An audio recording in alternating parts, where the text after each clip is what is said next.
Bigarren entrenatzailea Luzi izan da gaur Atletiken aulkian eta Caparros Armaietan.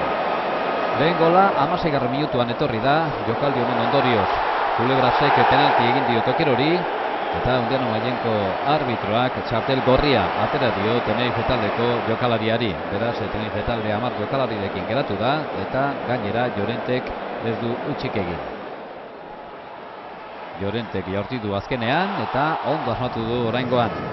1-0 markagailuan eta laster etorri da bigarrena jokaldi honetan.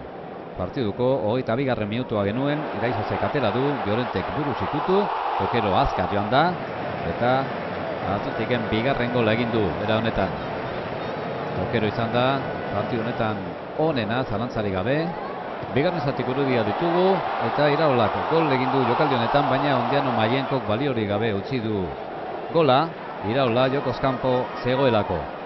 Jarraian ordea Iraolak gola egin du berriz ere eta oraingoan bai, oraingoan gol honek balio izan du.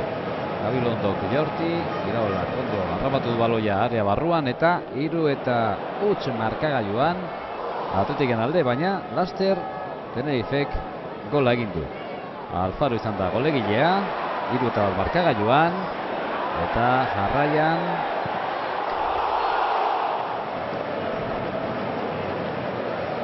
Atletiken laugarren gola. Partiduko 62. minutua genuen, Tokerok erdiratu du eta Gabilondok sekulako gola egin du.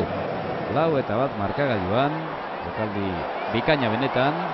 Beste aukera bat orain Tokerorentzat, Gasteiztarrak ondo jaurti du ezkerrarekin, baina Aragonesesek ondo atera du baloia eta oraingoan ere Joseba Etxeberriaren aukera ona, baina Tenerifeko atezainak ondo urrundu du baloia.